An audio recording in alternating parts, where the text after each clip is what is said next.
You got a video, or you want to sit down and be comfortable?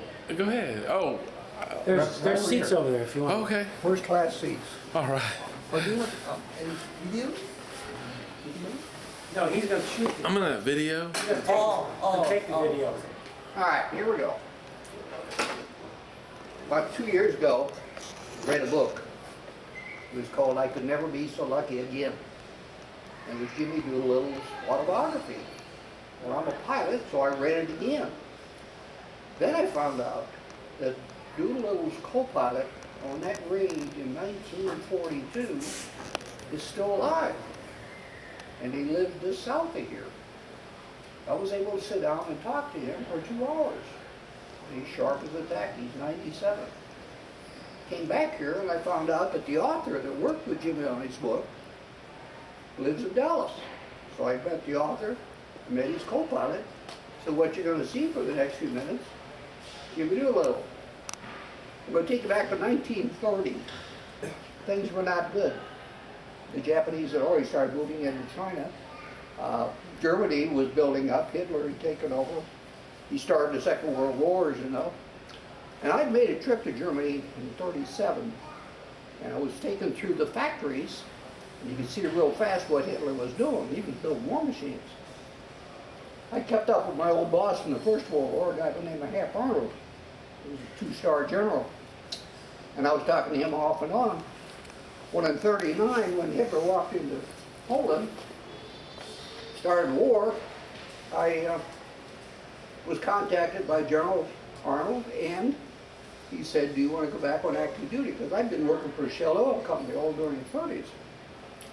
And I leaped at the chance because I'd learned to fly in the First World War, but the war was over before I could get into it. So I'm back on active duty, and the first thing, either one of you guys pilots? Okay. No, sir. The first job I had is that President Roosevelt was in office back then, and he said, we're going to be the arsenal of democracy. In other words, we're going to make the war machines help the British beat the bad guys. He asked for 50,000 airplanes a year. So I had to work with General Motors and the Fords to get those guys out of civilian into wartime production. This is Henry Ford, and this is his son Edsel. Well, that was going fine until this. Pearl Harbor, December 7th, 1941. It was about 7:55 in the morning. Came 360 Japanese airplanes, and they sunk or damaged 18 of our ships, and like 7 were battleships. They destroyed 92 of our airplanes, damaged another 39, destroyed 96 airplanes, the Hawaiian Air Force, damaged a bunch more of theirs, shot up 3 Army Air Corps bases, shot up the harbor, injured 1,589 people, and they killed 2,403 Americans. We were in war. I was so bad that night I couldn't sleep, so the next morning I got paperwork into my superiors, up to General Arnold, get me out of this office job, get me in the war. I went back to work.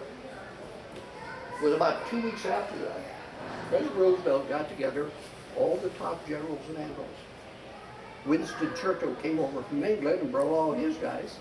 They had what was called the Arcadia Conference. Roosevelt started the meeting off by saying, you guys got to hit the Japanese homeland quick. This country is scared to death. We're going to lose this thing. We need a psychological lift. I guess he kind of rolled her eyes and said, Mr. President, we just lost half our fleet at Pearl. We don't have an airplane that's going to go that far.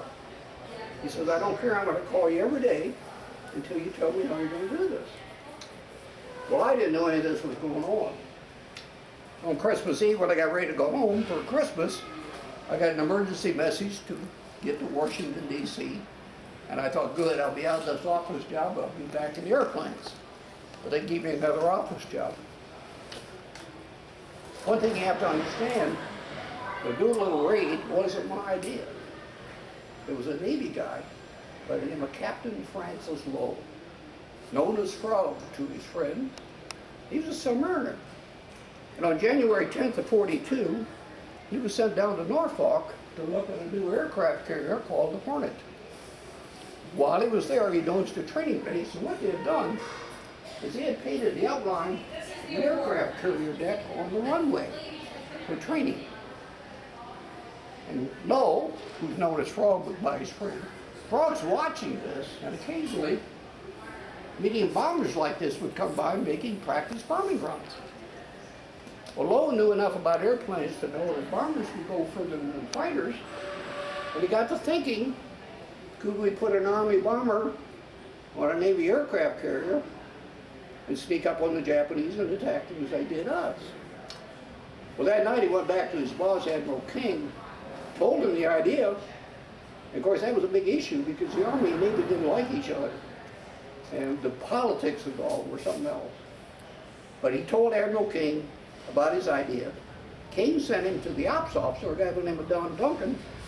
And he had quite two questions for Duncan. He said, one, can you land one of those on a carrier? And two, can you take off? Well, Duncan and me said there's no way you can land a thing that's just not long enough. But two, let me work on the takeoff there. So Duncan spent the next 5 days psyching out airplanes and specs and all this stuff, and wrote a 30-page report by hand, kept it secret. And of course, I didn't know any of this was going on. About the same time, General Arnold called me and he said, Jimmy, we have an airplane that'll take off from 500 feet, go 2,000 miles, carry 2,000 pounds of bombs, carry a full crew.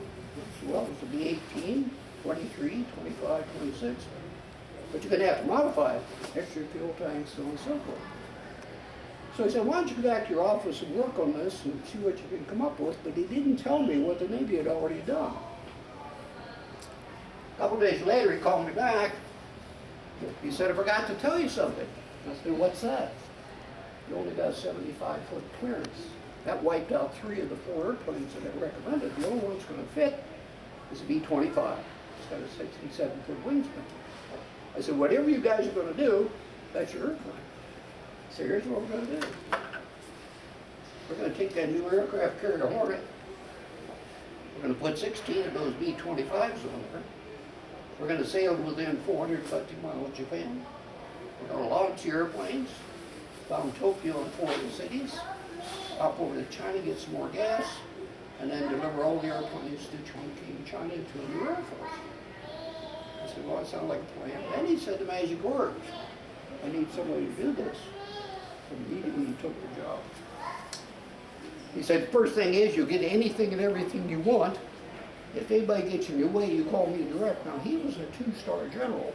I was nothing but a lowly major, not very big at that. You can't imagine the number of people I made mad in the next few months because every time I wouldn't get what they asked for, I'd call him, and of course they'd catch it. He said the big thing is you're going to have to keep the whole project secret. Because the Japanese find out about it, they're going to sink your ships before you get out of California. So the only guys flying the airplane were up in Pendleton, Oregon. The airplane had only been out about a year. I sent him a note. I said, I've got a very dangerous mission. Volunteer only. The odds are very good you won't come back, but it's really going to break the enemy. Every man in the room stood up. They all wanted to go, didn't even know what the mission was. I said, okay, sit tight. Now, somebody in the Navy was smart. They said, you know, this looks good on paper, but maybe we ought to try it first.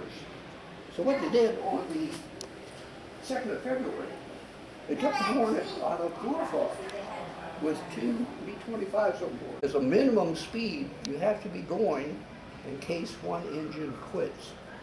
It's called safe single engine speed. On this airplane, it's 140 miles an hour. We were pulling the airplane off the ground at 80 and 90, which means until we accelerated to 140, should we have lost the engine, we would have lost the airplane. Our biggest concern was that coming off the carrier, if we'd lost an engine before we got to 140, the airplane would have rolled in the water and the carrier would run over. Do you like to set up?